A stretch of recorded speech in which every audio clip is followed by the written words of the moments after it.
And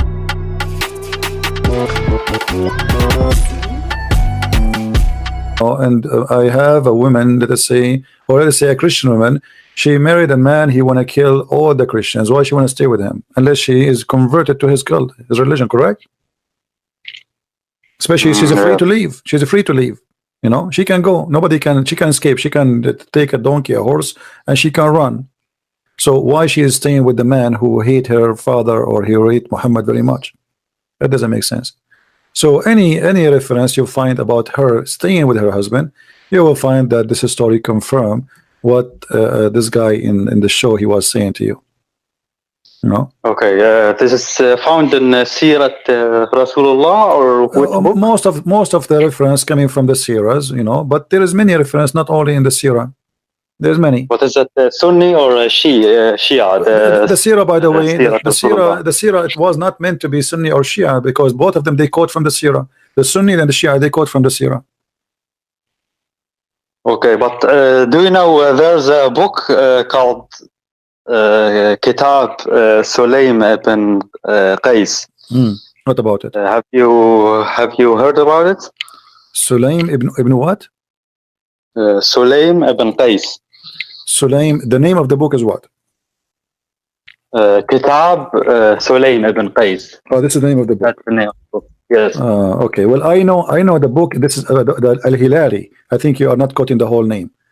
Sulaim ibn Qais Al-Hilali, correct? Wait. Let's search it. Sulaim ibn. You know, I don't know. Yes, the one I know, the one I know is Salim ibn Qais al-Hilali, not Salim ibn Qais. Okay, yeah, Salim ibn Qais al-Hilali al-Amiri. Yeah, well, you know, they can keep giving you names to the end. Yeah, what about him?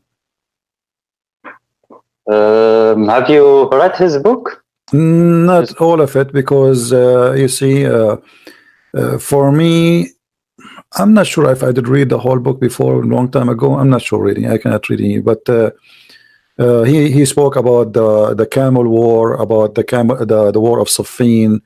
You know, like what happened during his time with Imam al-Hassan, right? As I remember.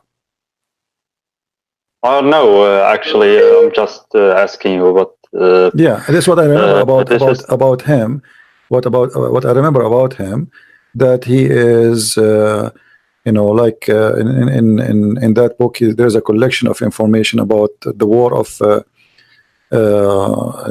Harb al-Jamal between Aisha and Ali. Is that correct? I know this. He went all the way. He went all the way to Al-Basra, correct? He went to Al-Basra.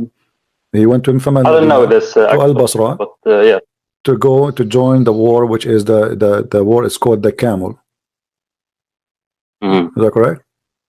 Yeah, but I don't really remember much about his book because I don't think his book is too much important. What about it? I don't know. I heard them saying in Shia Islam that this book is the first one important. It's the first. Oldest, they say. So I thought, yeah, maybe you know about it. Like I know, but I did read long time ago, and this is one of the first books ever written from the Shia perspective. This is the first book. This is the first book, as I remember, was written by the Shia about Shiaism. Do you know what the oldest manuscript is surviving of this time? Because how do you know when this book is written? Actually, well, I don't. You know, you see, for us, what we have is what they say, and they claim many reference that he is one of the first people who wrote about the Shia. You know, his book is called Salim ibn Qais al-Hilali al-Amiri. You know, I can give you, actually, I can find you the reference. I can give you a link. Do you speak Arabic? Do you read Arabic? Yes, I read Arabic, but Okay, because I can search for it. I can, if I want to search for it, I can find it, you know. And you know, there is many things the Shia they try to avoid actually in his book, I think, because there's many difference between what he says and what they say in these days. The same as they hide about Zainab. You know. However, Yes. Shia books is a collection of contradictions, and that's why you see the Shia today. They are calling each other names. Like I know, I'm sure you, as long as you speak English, I'm sure you watch Yasser al-Habib, right? You know I have Yasser al-Habib? about him. You can search his name. You can search his name, and you will see he's teaching you about the corruption of the Quran, as an example. Corruption, right? Yes, I know. It's actually mentioned in Al-Kafi, as I've heard. Right. But the thing that astonishes me and actually that made me furious is that all the time when I was a kid until maybe 5 years ago, or actually less. Always I was told that the Quran is perfectly preserved for the last 1400 years. But Shia is the last one to believe the Quran preserved. The Quran, no, the Shia don't believe that. The Quran, they believe that Al-Mahdi, he have with him the Quran of Fatima. He took it with him, yes, and he will bring it when he come back. This is the only book the Shia agree upon. The books which exist today, the Shia don't even accept for a second. All of them, they agree that the Quran is corrupt. But the Shia, they play taqiyya. So if you speak to a Shia in TV and you are doing, like I say, debate between a Shia and Sunni, mostly the Shia, he will deny that he believed that the Quran is corrupt. You know, they practice taqiyya. But the Shia indoor, usually, they practice that, and they say that, and there's tons of videos made by Shia themselves in the mosque where the Shia Imam teaching that the Quran today is not the Quran which is given to Muhammad. Yeah. Yes, true. So now so now you are a Shia, but you have no book. I feel sorry for you. Actually, I know I am born in a in a Shia family, so you I don't. understand. It's not your fault. I understand. It's not. You know, it's actually really difficult. I mean, how can I know what really happened 1,400 years ago or 2,000 years ago? I don't know. My friend, there were no video cameras. The Shia, they beat everybody in the world when it's come to fictions. Everybody, nobody can beat the Shia with the fictions. I will give you an example. There is an angel, his name is Futros, and I will say the story for you in the Shia way. في ملاك اسمه فطرس. هذا فطرس كان ملاك موجه عزيز عند الله، وقد أغضب الله فوضعه في جزيرة، وقال له الله هل أعذبك أو أقاضيك يوم القيامة؟ فقال فطرس أو ربي عذبني اليوم وليس يوم القيامة. فقام الله وكسر جناحيه وأرسله إلى جزيرة بعيدة. وفي يوم من الأيام سمع فطرس ضجيجا في السماء فصاح وقال ما هذا؟ هل أنت جبريل؟ فرد عليه جبريل وقال نعم. فقال فطرس ماذا حصل؟ هل قامت القيامة؟ فقال جبريل لا، لم تقم القيامة، ولكن اليوم ولد مولود عزيز على الله اسمه الحسن. فقال فطرس أرجوك تكلم إلى الله لكي يصلح جناحي ويسمح لي بأن أذهب إلى رسول الله وأهنيه. Translation. The story is long. So guys, there is an angel, his name is Futros. And Futros, he disobeyed Allah. So Allah, he told him, which one you prefer to do to you? Punish you now or punish you later in the judgment day? The angel Futros, he said now. So Allah, he broke his wings and he sent him to an island in the Caribbean. For sure, the Caribbean is my addition. So he put him in a far away island. And one day, Futros, he heard noise in the sky. So he said, he looked at the sky and he saw the angels from far away, and he said, what happened? Why there is noise? Did the judgment day did come? Jibril answer says, no, it's not the judgment day. Today the child, born a child of the of Muhammad. So we are going to say like a graduation for you. So the angel, he said to the angel, please, can you speak to Allah? Please, I want to go and do the same. And then Allah, he fixed the wings of the angel, and the angel, he went with the rest of the angels, and he entered upon the child. And he asked, before he entered, he asked the prophet, he says, please, prophet, can you please let me get in and wave my wings in the top of him like a fan? And the prophet said, okay, sure, go. I mean, the Shia, they have stories nobody can imagine. It's beyond stupidity. More than Sunni, you think? More than Sunni. Oh yeah, Sunni are not even close. Sunni is like 1% compared to the Shia madness. Guys, what do you want from the screen? I have the ocean for you in the screen. I put it there on purpose because there's nothing to show you. It's not in English to show you. There's a video. This is a story. I don't have it in English. I can show it to you in video, but video speak Arabic, which will not make any difference for you. So there is no screen. I put for you the ocean. They are asking me to show the screen. They think the story of Futros is in the screen. Futros is not here now. He's on a vacation. Anyway, my friend. Well, as far as I know, is yeah, okay. Yeah. What about? Come on, make a decision and says, I am out of Islam, man.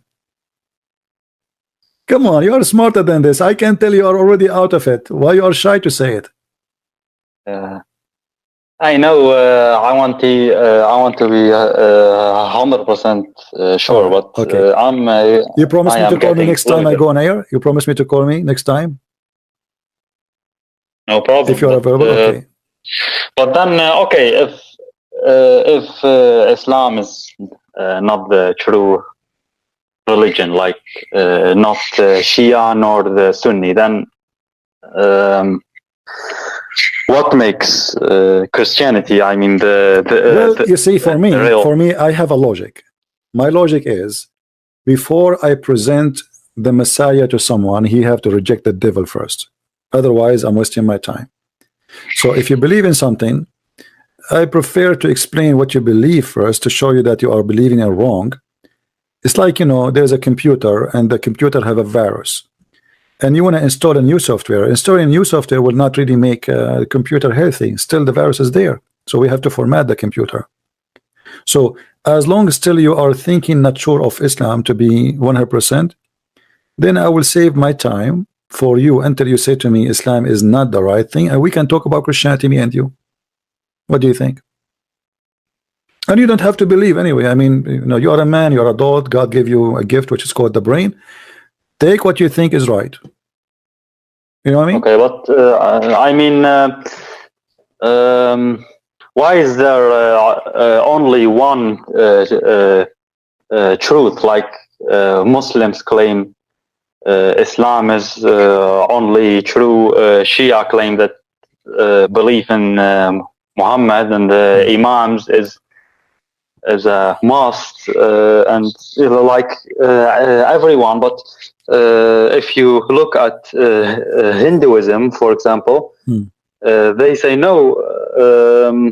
There are many ways to heaven. And You see, I actually okay, looked at the history. my friend. The Hinduism is mostly is like a philosophy. It's not really a religion as much as a philosophy and yoga, etc. Christianity is different. Same time, anyone can say I am the only one who have the right belief, right? That's normal. I mean, because they cannot be all true. One of them have to be right, or maybe all of them are wrong. You know what I mean? So Yes. we have to be open for the option of being wrong or being right. So we will not say, okay, only this guy. For me, I say Christianity is a true one, and that's why I believe in it. However, I understand if people says we don't believe in it, it must be false, no problem. But the issue is, what is the purpose of this God you are worshiping? The God of Islam is weird, is mad. Like the Quran says, وَمَا خَلَقْتُ الْإِنسَ وَالْجِنَّ إِلَّا لِيَعْبُدُونَ. I never created man and genie except to worship me. So the purpose of a creation is stupid, because God do not need people to worship him for his God anyway. That's mean he's self-esteem person. He an echo, you know, he like to be worshipped. Muhammad, he said, if you don't commit sin, I assure you that Allah will wipe you out, will destroy you, and create people and bring people who commit sin and ask him for forgiveness. So this God in Islam, he wanted you to commit sin and beg him for forgiveness. This is the point. He want to feel better. He want to be worshipped. It's like there's a guy who is mentally ill. He bring you home and say you have to bow down to me every day, otherwise I'm going to destroy you. So this is the point of Islam. Christianity is the opposite. Christianity believe that God is our Father in the meaning of what? He loves us the same as his children. We worship him, yes. We pray for him, yes.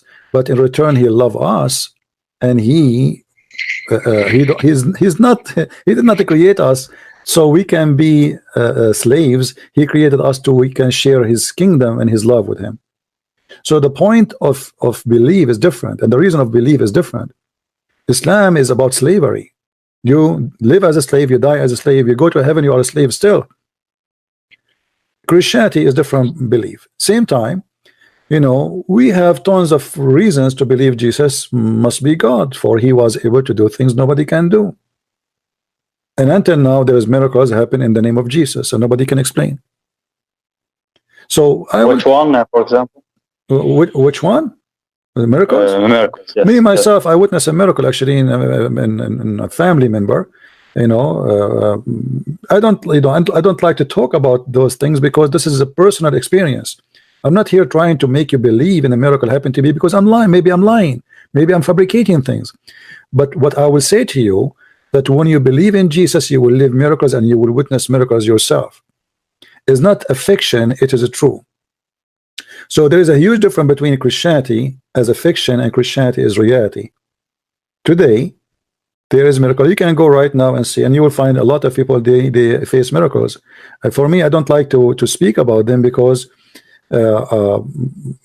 people, they might say, look, Christian Prince is fabricating a story. This cannot be true. Because it's a miracle. It's hard to believe. It's hard to believe. That's why we call it miracle. Anything we cannot understand how it happened, people, they call it a miracle. So even the Quran, which a book we refuse, believe that Jesus can resurrect people from death. People can heal the blind, can make the blind see, can heal the leper, can control the nature, can tell you what you hide in your houses. So, and even it says that even the apostles of Jesus, which sent the three messengers, which is sent by Jesus, they were able to accomplish miracles in his name. And this is all in Islamic books. So we have a living God proving himself to us, and he witnessed for himself. You do not need witnesses. And this is what you will notice yourself when you became a Christian. I cannot explain to you how you will witness that, because you will witness it yourself. For it's very hard to explain what I am witnessing, because this is something very personal. For me, I will give you many examples. You know, I don't like to talk about myself, but every day in my life is a miracle. Always when something wrong happened, the Lord, my God, he opened doors for me. I have no money, I am out of money. Suddenly somebody want to give me money. I don't know why. I don't even know the guy. I need someone to translate my book. A guy, he made fun of me, an atheist, says, why your God don't send me somebody to translate the book? I opened my email, I found somebody saying, I want you to translate the book for you. It's a miracle. I can explain. You know, the Lord, he provide me, he give me. So if you want to say this was maybe an accident or a consequence, it's a, you know, then you have to explain. I mean, how it work always. So I have an amazing experience with the Lord, and I believe everything I have is a gift from him to me. The food I eat, the health I have, the knowledge I do, the teaching I teach, and bringing people to Christ is a gift from him. And I am witnessing for his miracle. And this is why I'm defeating Islam every day. I believe even this is a miracle of the Lord. Because sometimes even myself, I cannot even imagine how fast my thinking is to refute a Muslim. And I believe that the Lord is guiding me. Sometimes me myself, I get scared of how fast the answer is coming. Like you are even not finishing the word, I get the answer. Yes. You know what? I don't know. It's actually, yeah. I find it difficult to explain, but it feels really strange to think about that. This is all fake, and then you feel so empty from inside. I don't know how to describe it. And then when you then want to leave, and you have a family, community, and my friend, community is not important more than the Lord, because the Lord will provide you with bigger community. Here we go. Look how many people are my family here. Look at them. If I say, how many of you want to have me in his house today? I will not be exaggerating if I say a couple of hundreds. They would love to have me sleeping over their house. Don't worry, my friend, about family. The Lord will provide you with better family. The Lord will provide you with better brothers and sisters. My brother is not someone is born of my mother. My brother is someone, he helped me when I need him. Many of your family, they might even hurt you in your lifetime. And you know that, right? I'm sure you witnessed to a lot of stories where family hurting each other. I mean, that's true. There are many of those stories. Yeah. So what? Don't worry about the family. You know, who said that the family is going? Who you will have a better family. My family. I mean, no. I mean, like now, you know, I feel sad, empty. I can't. No, my friend. When you accept the Messiah, you will be better of the you will be with the family of Jesus, the Christ Himself. You will not be empty. You will not feel alone. Here we go. I live in my house alone. I'm not alone. I have never been alone. I never felt lonely. I never felt alone. I never felt empty. I am always happy with what I have. That's why when I speak to Muslims like you or anyone, I speak with confidence, because if you don't have, you cannot give. How you can teach about something you don't have?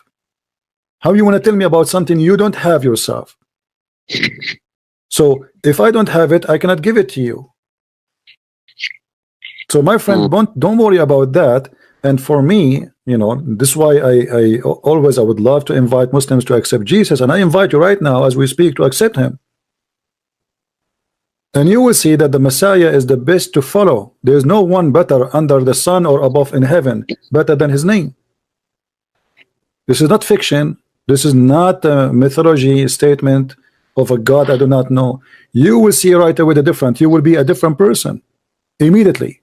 And that is an additional miracle of God he do to you. Okay, so I don't want to make it late for you. Like maybe you have other things too, but maybe if you could name some the main points against Shia Islam in okay, my friend, let us do this. You call me, and then you call me next time. Then I will go. Yeah. And then I will go to There's nothing called scholar. against the Shia Islam, my friend. There's against Islam. Islam is, with my respect to you, don't be insulted, please. Please, you're a kind man. I'm not trying to insult you. Islam is garbage. It doesn't matter if it's Shia or Sunni.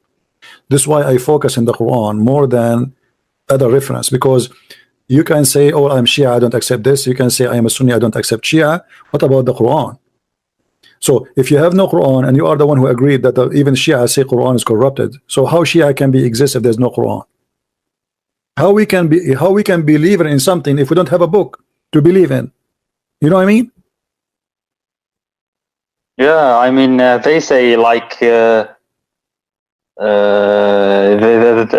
a hadith. It's called. Let me recall. الثقلين. الثقلين, حي الثقلين, yeah. Yeah. Yeah. Actually, but you know, you believe you base a belief, a religion on the hadith. no. But I mean, that's what they say. You know, I don't have much knowledge about. This is one of the funny things about Islam. How you okay? The hadith you mentioned to me, which it says Kitabullah wa itrati, correct? Yes. Okay. This hadith itself is a joke, because if the Shia themselves agree that the book of Allah is gone, so how you say my religion is based on the Kitabullah and itrati and my family? If all of them are gone, there's no family is stay, and there's no book and the book is gone. So what is left of Islam?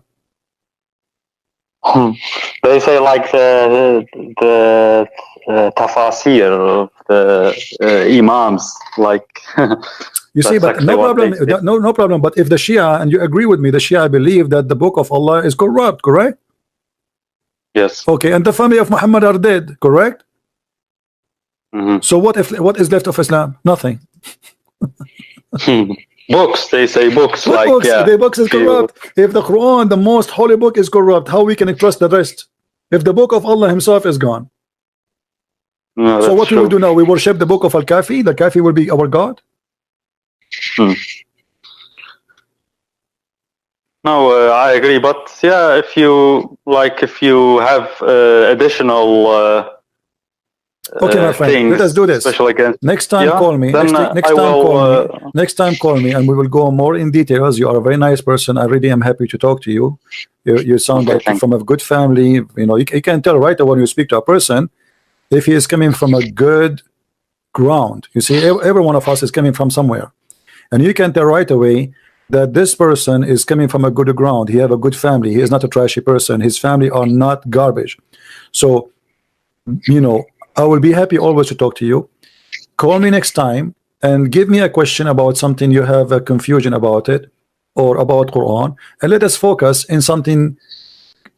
Let us say, what make you stay as you don't make decision yet? Like, what make you not leaving and says I am out? We can focus on that and see how we can help you with. Is that good?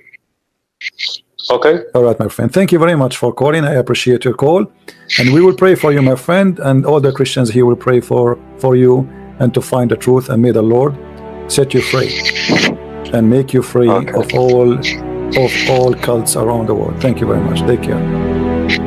Thank you very much. Take care. Very nice gentleman, right? We have to agree. This person, yes, he is a Muslim, but he is different. You can tell right away that there's people who they are different, and we appreciate the honest ones. See, my problem with Muslims is not speaking to them. My problem is honesty.